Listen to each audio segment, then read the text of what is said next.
Ma'am आजकल ना ये भी बहुत ज़्यादा चल रहा है कि जैसे हम रील्स वगैरह पे देखते हैं कि भाई अपनी लाइफ का पर्पस जानो कि आप किस लिए पैदा हुए हो, क्यों हुए हो। तो ये इन सब में यूथ बहुत ज़्यादा घुस रहा है, तो ये बहुत ज़्यादा ज़रूरी है ये जानना कि भाई मेरी लाइफ का पर्पस क्या है, क्योंकि घर वाले कहते हैं भी अपना पढ़ो, करियर पे ध्यान दो, अपना परिवार आगे बढ़ाओ, उस पे फोकस तो रहता ही है जैसे लोगों का। लेकिन अलग वे से देखा जाए तो फिर अभी अभी हो गया कि भाई मेरा वो पर्पस क्या है लाइफ का, तो लोग ये ज्यादा सोच रहे और हैं, मैम तो इस बारे में सोचना चाहिए लोगों क्या? के प्रोफेशंस है कि आप हमारे पास आओ, हम आपको आपका लाइफ पर्पस बताएंगे। तो ये ऐसा क्या मेरी तरफ घूम के आया? नहीं नहीं नहीं मैम, हम बहुत सारे लोगों के साथ ऐसे पॉडकास्ट करते हैं जिनका लिटरली वो साइंसेज है, टैरो है, जिनके थ्रू वो बताते हैं कि आपका लाइफ पर्पस क्या है। इनफैक्ट इंस्टाग्राम पे एड्स चल रहे होते हैं कि अपना लाइफ पर्पस जानिए। तो ये कितना जरूरी है बेसिकली, अपना लाइफ पर्पस जाना जरूरी है भी या नहीं, कि भाई जैसे चल रहा है वैसे चल कोई रहे दो? बता सकता है किसी दूसरे का कि तेरा ये लाइफ पर्पस है? मैं पता नहीं। मैम कह रही क्या क्वेश्चन पूछा तुमने यार, कह रहे मेरे में क्यों आ रहा है यार? नहीं, एस्ट्रोलॉजी में मैं बिलीव करती हूँ, पर मैं घुसी नहीं हूँ इतना अंदर। तो मैं ऐसे बिलीव करती हूँ कि ये ऐसी चीज़ है जो सच है, बट बहुत नॉलेजेबल इंसान ये चीज़ बता सकता है। पर मैं गई नहीं कि आप मेरा भविष्य बताओ मुझे क्या होने वाला है, क्योंकि मेरे पापा ने डे वन से मुझे कहा कि जब आप इन चीज़ों में बहुत ज़्यादा पड़ जाते हो, कहीं ना कहीं मेहनत से भटक जाते हो। तो आप होता है ना कि हाँ सक्सेस के लिए मैं ये पहन लूँ, तो मेरे पापा को ये डे वन से पसंद नहीं था। तो उन्होंने हमें कुछ कभी पहनाया नहीं। और कभी कोई आके बोले भी, जब आई थिंक मेरा करियर थोड़ा अच्छा जाने लगा था, तब होते ना आपके आसपास बोलते हैं कि अच्छा स्टार्ट वेयरिंग दिस एंड होता होगा। मैं बिल्कुल इस चीज़ को नकारती नहीं हूँ, क्योंकि क्योंकि हमारा ही स्क्रिप्चर है। हाँ बिल्कुल, एस्ट्रोलॉजी हमारा ही स्क्रिप्चर है, पर हाँ उसका ज्ञान होना बहुत बड़ी बात है, हर किसी को नहीं होता। पर पापा वाज लाइक कि अगर तुम्हारा ध्यान उस पर चला गया तो तुमको ऐसा लगेगा वो पहनते ही कि हाँ इसकी वजह से सक्सेस आया। अच्छा ये करने के लिए मैं ये पहन लेती हूँ, वो करने के लिए मैं ऐसे कुछ कर लेती हूँ, तो तुम मेहनत नहीं करोगी। अभी तक तुम्हारा काम है कि सक्सेस के लिए मुझे मेहनत करनी है, ये पाने के लिए मुझे कर्म करना है, इससे पीछे मत हटो।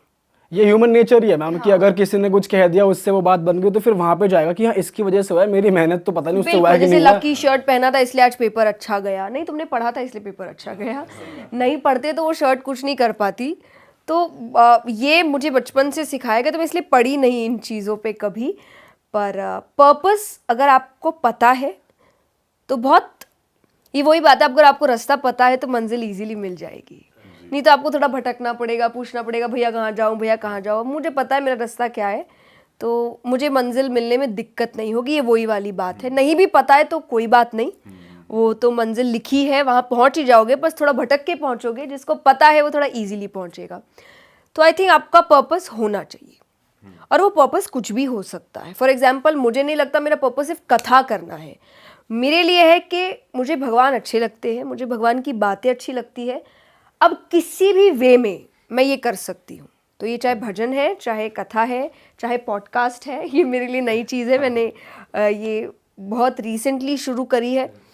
पर मेरे लिए यही था कि ये भी एक माध्यम है लोगों तक पहुंचने का, भगवान की बात बताने का, यूथ से कनेक्ट होने का, जो अगर 7 दिन, क्योंकि उनके पास टाइम नहीं है, तो शायद ये 1 घंटे में वो सुन ले।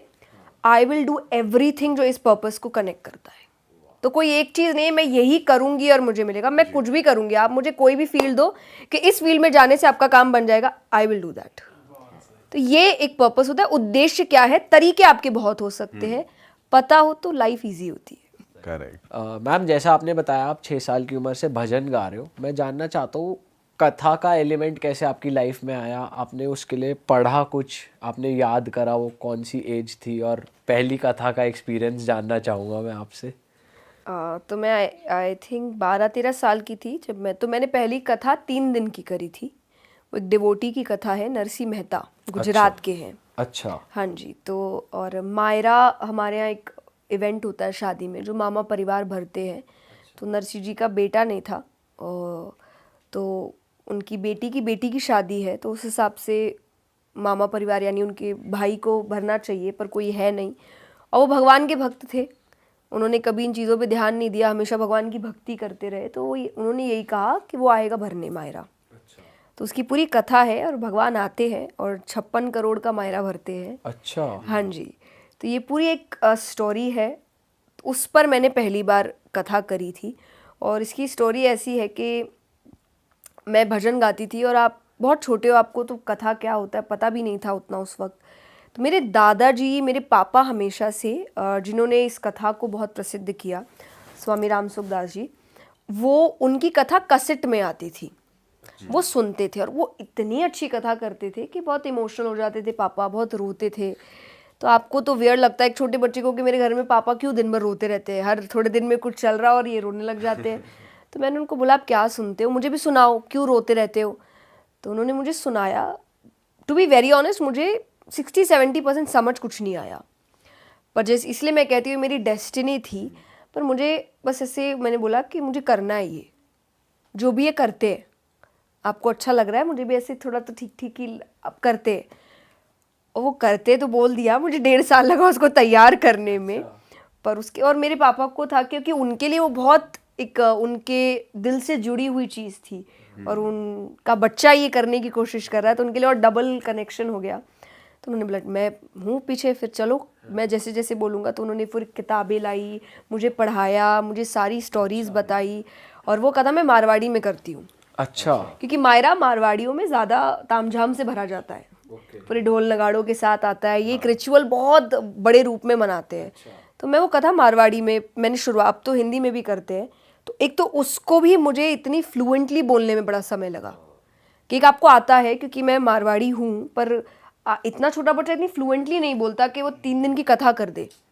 तो वो भी एक 1.5 साल तक घर में सब मुझसे मारवाड़ी में ही बात करते थे ताकि मुझे इतने अच्छे से आ जाए। तो समय लगा करने में, पर मैंने की। और मैंने पहली कथा ही श्याम बाबा का एक मंदिर है कोलकाता में, बहुत पुराना, मैंने मंदिर के अंदर करी थी। और वो दिन है और भगवान ने पीछे देखने नहीं दिया आज तक मुझे। तो मुझे लग रहा है मेरी शुरुआत ही बड़ी अच्छी हुई। आज भी आप वही कथा करते हो?